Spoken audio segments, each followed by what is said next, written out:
Coming up on Mountain News this morning, local city leaders warn folks about possible water outages in our area, and healthcare experts in our region urge people to continue taking precautions in order to fight off COVID-19. Dedicated to Eastern and Southern Kentucky, this is WYMT Mountain News this morning. Good morning to you. It's Tuesday and it's February the 1st. I'm Dakota Makris and it's just before 5 o'clock. Let's head over to our February forecast with Brandon. Brandon, good morning to you. And all is calm right now, kind of cold. My phone said before I left, because I was trying to decide what I wanted to wear, my phone said it was 30 degrees. Is that true here in Hazard?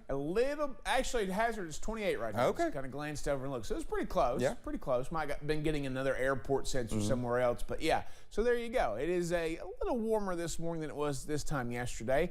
A little few clouds still out there, but I think we clear out quite nicely as we head through the first day of February. Enjoy it, because big changes are on the way as we get deeper into this week. 34 in Prestonsburg right now, 37 the warmest spot in the region. Jackson, of course, those ridges are a little bit warmer this morning than everywhere else. 36 in Wise, 33 Pikeville, but you see some mid-20s out toward London and Somerset this morning. Harlan too, all at 25. Low 20s in Middlesboro this morning, coldest spot in the region at 22. And then you got 23 right behind it there in Jacksboro and Ashland this morning. So a little extra on the coffee meter today, maybe some max warmer needed for some areas. But as we head deeper in the day, sunshine is the name of the game, and temperatures close to 60 degrees this afternoon. Get out and enjoy it, because as I said earlier, big changes are coming. Dakota? All right, thank you, Brandon. Well, the city of Hazard declared a state of emergency yesterday related to the water supply. Hazard City Manager Tony Eversole told us people who live in Perry County can expect water outages possibly during the next few days. He says the city received a report of what appeared to be a lot of people letting faucets drip Sunday night, putting too much pressure on the system. And you may experience some times when you don't have water, but 24 hours later or 12 hours later, you may have water back on. We ask and we plead that you do not leave your faucets running tonight. Eversole says the key right now is to conserve, not hoard, what water you do have. Also have been told that while it is not necessary right now, the city is prepared to distribute bottled water if the need arises. Healthcare experts are still urging everyone to take all necessary COVID-19 precautions to combat the Omicron variant. Healthcare workers at Primary Care say they are still seeing an increase in COVID-19 cases and the amount of tests being administered. Medical Director at Primary Care, Dr. John Jones, says he is still urging people to do whatever they can to protect themselves. I think a lot of us thought in September, when we had the Delta wave, that we'd have the surge and everything would kind of die down and we would have a herd immunity between vaccinations and people infected, but that has just not panned out with this new Omicron variant. Officials are still encouraging everyone to get vaccinated or get boosted if you have not already. Well, on Monday, nearly 5,000 new COVID cases were reported here in the Commonwealth, and for the first time in what seems like a while, the positivity rate is going down. Yesterday, it was just a bit more than 28%. While hopeful, the governor said last week was still second highest week in cases and that we are not out of the woods just yet. COVID's dangerous for a lot of reasons. It's dangerous for how many people it kills, the third leading cause of death. And when you're competing with cancer or heart disease, it means you are deadly. We're going to probably this week pass 13,000 total deaths, which means it's killed more people in a 2-year period than any 3 wars the Kentuckians have fought in combined. Well, the governor was also concerned with the number of hospitalizations, saying that they are still nearing a record high.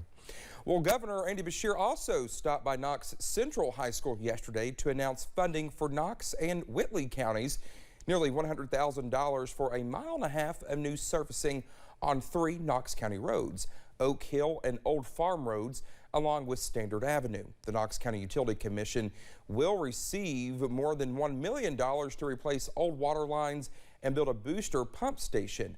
The governor also announced a $90,000 request to the Appalachian Regional Commission for the Knox County Broadband Project. If approved, this project will design and build 2 miles of fiber into the county's most underserved area. The network will serve 28 residential customers in the Ramsey Branch area. Well, the Whitley County Fiscal Court will use some of its funding to extend 26,000 feet of water lines to several customers in the county, including 50 current underserved households. An electric car-related operation will build a facility here in Kentucky, creating 200 full-time jobs.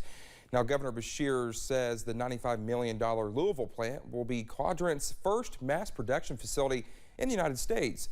The governor says the facility will manufacture rare earth magnets. Now, those magnets are made from alloys of rare earth elements. Those are used in electric vehicle motors and other fields, including electronics, appliances, alternative energy, and medical use. Quadrant was founded in 1992 and is headquartered in San Diego.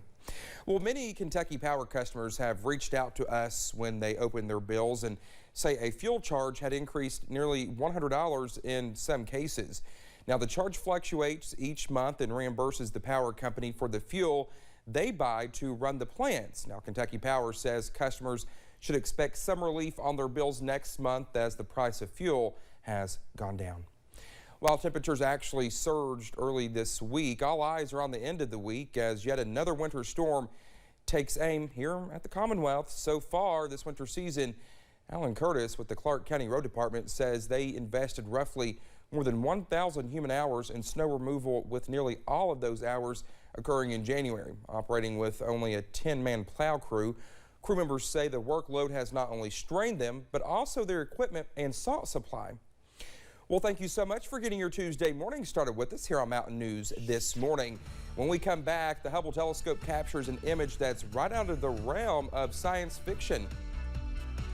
The forecast pattern will turn back toward winter later this week, but today looks pretty nice to start February. I'll have the very latest in about 3 minutes.